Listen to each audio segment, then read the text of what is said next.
Hello and welcome to code with RSV. आज की वीडियो में हम लीड कोड की problem number 226 invert binary tree को डिस्कस करेंगे। हम देखेंगे कि इस प्रॉब्लम को हम कैसे अप्रोच कर सकते हैं और सी शार्प में इसका कोड हम कैसे राइट कर सकते हैं। तो चलिए देखते हैं कि इस प्रॉब्लम की प्रॉब्लम स्टेटमेंट क्या है। तो इस प्रॉब्लम में सिंपली हमें एक रूट मिला होता है एक बाइनरी ट्री का, यानी कि एक ऐसा ट्री जिसमें हर नोड की मैक्सिमम 2 नोड्स ही हो सकती है। हमें उस ट्री को इन्वर्ट करना है और उसका नया रूट रिटर्न करना है। तो इस एग्जाम्पल के थ्रू देखूं तो इनिशियली ये हमारी रूट नोड है, उसके लेफ्ट में 2 और राइट में 7 है। इन्वर्ट करने के बाद इसके लेफ्ट में 7 और राइट में 2 आ गई, यानी कि ये दोनों आपस में एक्सचेंज हो गई। और सिर्फ इतना ही नहीं, अगर मैं नीचे जाके भी देखूं तो 2 की लेफ्ट नोड 1 थी और राइट नोड 3 थी। यहाँ 2 की लेफ्ट नोड 3 हो गई, राइट नोड 1 हो गई। यानी कि रिकर्जन सिर्फ हेड लेवल पे नहीं, मुझे पूरे डेप्थ में अंदर जाके करना है। हर एक नोड के चाइल्ड मुझे रिवर्स कर देने हैं। तो ये प्रॉब्लम अगर आपको कॉम्प्लिकेटेड लग रही है तो ये बिल्कुल भी कॉम्प्लिकेटेड नहीं है। हम इसमें सिंपली डीएफएस यूज कर सकते हैं, यानी कि आपको इसमें रिकर्सिवली हर एक नोड पे जाना है और उसके चाइल्ड्स को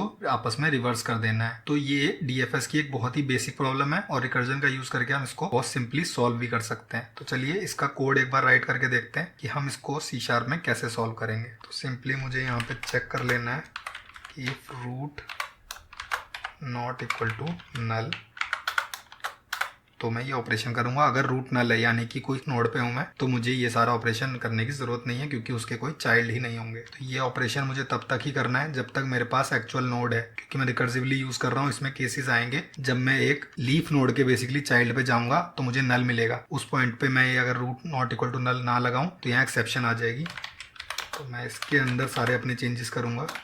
टेम्प मैंने उठा ली, रूट डॉट लेफ्ट, इसके बाद root dot left equal to root dot right और root dot right equal to temp. ये सिंपली 3 स्टेटमेंट में मैंने अपने दोनों नोड्स को रिवर्स कर दिया है, यानी कि अब रूट डॉट लेफ्ट में रूट डॉट राइट की वैल्यू है और रूट डॉट राइट में रूट डॉट लेफ्ट की वैल्यू है। इतना करने के बाद मुझे सिंपली यहाँ पे रिकर्जन कॉल कर देना है, invert tree root dot left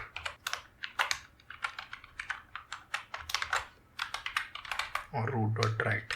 उसके बाद यहाँ रिटर्न करते टाइम मुझे वापस हेड ही रिटर्न कर देना है, क्योंकि आप अगर देखें तो इसमें किसी भी पॉइंट पे यहाँ पे मेरा हेड नहीं चेंज हो रहा है। जिस भी रूट को मैं रिवर्स कर रहा हूँ उसके चाइल्ड रिवर्स हो रहे हैं, हेड जो भी आएगा हमेशा वही रिटर्न होगा। तो एक्चुअली इस प्रॉब्लम का सॉल्यूशन इतना सिंपल यही है। हालांकि अगर आपने कभी बाइनरी ट्री के साथ काम नहीं किया है, डीएफएस या रिकर्जन का आपने उतना यूज नहीं किया है, तो फर्स्ट अटेम्प्ट में ये प्रॉब्लम थोड़ी कॉम्प्लिकेटेड लग सकती है, बट ये एक ईजी प्रॉब्लम है। आप इसको सिंपली अंडरस्टूड करके ईजिली इस तरीके से सॉल्व कर सकते हैं। तो इसको रन करके देखें। ओके, रूट था, मैंने यहाँ पे गलती से हेड रिटर्न कर दिया। रन करें। अब मेरे सारे केस एक्सेप्ट हो गए हैं और सबमिट करके देखें तो यहाँ पे मेरा सॉल्यूशन ये एक्सेप्ट भी हो गया है। तो इस प्रॉब्लम को ऐसे सिंपली हम सॉल्व कर सकते हैं। इसमें कुछ कॉम्प्लिकेटेड लॉजिक हमको लगाने की जरूरत नहीं है। आप सिंपल रिकर्जन का यूज करके इसको सॉल्व कर सकते हैं। तो अगर आपको ये वीडियो अच्छा लगा तो इसे लाइक करें और ऐसी और वीडियोस के लिए चैनल को सब्सक्राइब करें।